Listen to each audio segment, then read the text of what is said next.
The trouble started with trash bags, plain black ones, piled high in my driveway at the crack of dawn. I stood there in my bathrobe, coffee mug shaking in my hand, staring at the mess. I dealt with plenty of backstabbing in my line of work, but this was literal garbage betrayal. Someone was treating my property like their personal dump. I'd only been in Willow Creek for 3 weeks, and already I was a target. I muttered, "What in the world?"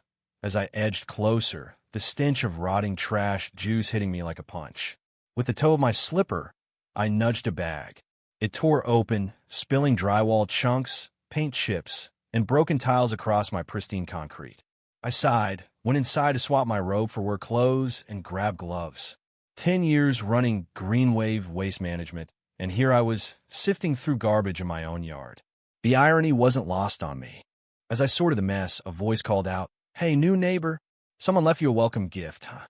I turned to see an older guy, maybe 60, with a scruffy dog on a leash. He had the look of someone who'd spent decades under the sun. "If you call this a gift," I said, standing. "I'm Ethan Carter, by the way." "I'm Ray from 2 houses down," he said, shaking my hand. "Looks like you've met the HOA's special touch." He smirked. "Pink slip on those bags." "Nope, just mystery trash," I replied. "Lucky you," Ray said, as sprinklers hissed to life across the neighborhood. "Pink slip means Laura Bennett's got you in her sights. She runs the HOA like it's her kingdom." He leaned in. "Word of advice, get cameras. The last guy who lived here did right before he, left." "Left?" I raised an eyebrow.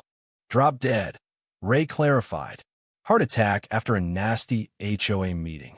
A chill ran through me despite the morning heat.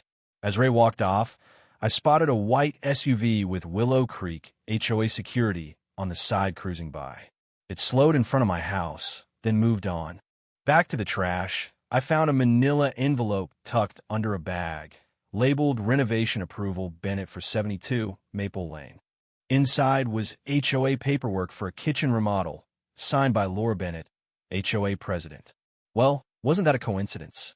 The next day, I ordered top-of-the-line security cameras night VY sound, motion detection, the works.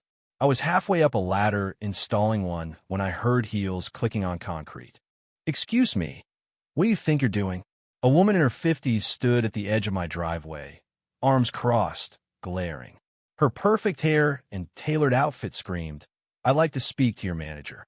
"Installing a camera," I said, tightening a screw. "Someone's been dumping trash here." "That's not HOA approved," she snapped, her perfume overwhelming as she stepped closer. "All exterior changes need written permission." I climbed down, wiping my hands on my jeans. "You must be Laura." "Mrs. Bennett," she corrected, eyes narrowing. "You're violating 3 bylaws, Mr. Carter." "Only 3. I grinned. "I found your renovation paperwork in the trash dumped here." "Funny, right?" Her face stayed stone cold, but a muscle twitched near her eye. "I have no idea what you're talking about," she said. "But unauthorized cameras, improper waste disposal, and that commercial truck." She gestured to my Greenwave vehicle. "All violations." She handed me 3 colored violation notices. "Fix it in 72 hours, or it's due law 100 day per violation." "Most folks start with a welcome basket," I said, scanning the papers. "Dumping construction waste on my lawn is than the community standards?" Her lips thinned. "I'll be watching you closely." "Good," I said. "That's why I got Camarasto watch closely, too." As she stormed off, a police cruiser pulled up. Officer Tom Hayes, a guy in his 30s with a seen-it-all expression, stepped out. "Got a call about a disturbance," he said. Laura pounced. "Officer, this man's harassing me and installing illegal cameras on my property." I cut in. "And the only harassment is the trash being dumped in my driveway." Tom sighed. "You're the one being dumped on. Mrs. Bennett claims you're bringing commercial waste here." "I own a waste management company," I said, handing him my business card. "Why would I dump trash in my own driveway?" I showed him Laura's paperwork from the trash. "I'm installing cameras to catch whoever's doing this." Tom glanced at Laura, whose face was turning pink. "Mrs. Bennett, any knowledge of this trash?" "Absolutely not," she said icily. "But he still needs approval for those cameras." Tom rubbed his temple. Mr. Carter, keep any VY denke you collect. This could be trespassing or illegal dumping. After they left, I finished the cameras and noticed scaffolding and a dumpster at Laura's house for my competitor, Apex Waste. A permit on her window confirmed a kitchen remodel. Bingo! That night, my cameras caught Laura's husband, Greg, and their teen son, Dylan, dumping more trash at 2:38 a.m., with Laura in the driver's seat.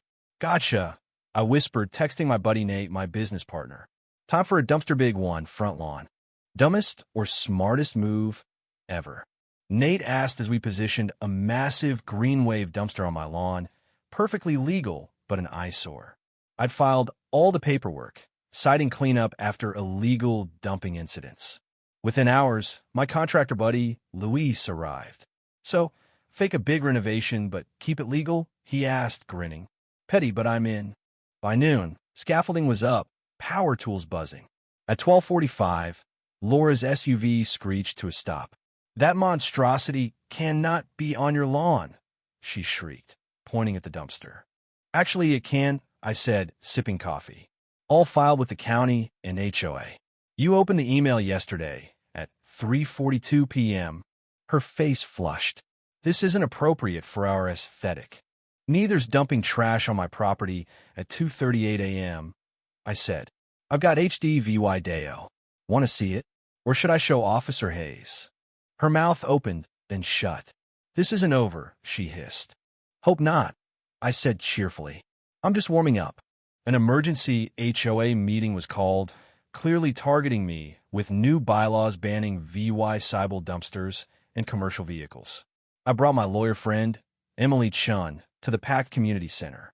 Laura ranted about new residents ruining standards, proposing rules that screamed Ethan's house. When I got the floor, I introduced Emily. We got a VY denke of illegal dumping, I said, happy to share with the board and police. Emily passed out folders. Targeting one homeowner with bylaws after harassment is discriminatory, she said. I played the footage, Laura's SUV, Greg, and Dylan dumping trash. The room went silent. I offered a deal. I'd move the dumpster to my driveway if the dumping stopped, and I wouldn't press charges yet. The board agreed, tabling the bylaws. Neighbors swarmed me, sharing their own Laura horror stories. I handed out flyers. Free Greenwave pickup for 6 months. Everyone but the Bennetts signed up.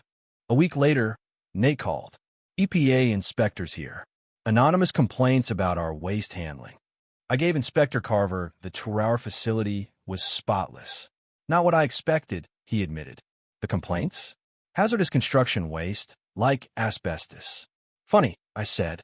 We just launched an audit for that. That night, my truck was vandalized, trash man spray-painted with a rat drawing. Cameras caught Dylan. I called Tom, pressing charges. Then I showed him documents from Greg's company, Bennett Construction, dumping toxic waste in the wetlands behind our neighborhood, the same wetlands Laura's dad, Walter Reed, left to a conservation trust, not her. Tom passed it to the EPA's NVY Environmental Crimes Unit. Things spiraled. Dylan faced juvenile court. Greg begged to settle out of court, admitting his company cut corners to save money. Laura, he said, was obsessed with my house, her childhood home, a tribute to her late mom, Ellen. She snapped when Dad left it to conservation, Greg said. I offered a deal. Dylan works for me on wetland cleanup. Greg cooperates with the EPA, and Laura backs off. He agreed. But Laura wasn't done. At 11:23 p.m., a van pulled up. 2 of Greg's workers slashed my trash bags and sprayed industrial solvent on my door, the acrid stench burning my nose. Nate and I caught them in our truck's high beams. Police are coming, I yelled. One turned not Dylan, but a Bennett employee. They fled as Tom arrived. My cameras got their faces. Then Tom's radio crackled, a disturbance at Laura's house. Greg had confronted her about the vandalism she planned it. The fight got ugly. Neighbors called the cops. Police found EVY denke of the vandalism and wetland dumping. Greg was turning himself in. Laura faced charges for harassment, vandalism, and NVY environmental crimes. The EPA raided Bennett Construction, finding proof of years of VY violations. Willow Creek reeled. The HOA ditched Laura, electing neighbor Henry as interim president. I proposed a wetland restoration project, with Greenwave sponsoring and the Bennett Sayre VY in Community Sayre VYC. The EPA approved and volunteers poured in. Greg got probation and fines, working with us. Dylan learned waste management, earning a college scholarship. Laura, after therapy, volunteered quietly at the new Willow Creek Environmental Education Center, sharing her dad's stories. 6 months later, the center opened, its boardwalks winding through healing wetlands. My house felt like home, its history just another layer. I found an old photo of young Laura planting a tree, with Walter the tree still outside my window. I mailed it to her with a note. Some things are worth preserving. Trash man. The war was over. The cleanup had begun. A year later, the center thrived with a plaque for Walter Reed. Willow Creek had transformed not despite the fight, but because of how we handled it. Garbage can become something beautiful with enough care. That's my job, and in Willow Creek, business is booming. What do you think? Did Laura deserve harsher punishment, or was redemption the right call? Should Ethan have sold a house to avoid the drama, or was fighting worth it? Was a wetland project justice, or just a feel-good stunt? Drop your thoughts below, like, and subscribe for more stories like this.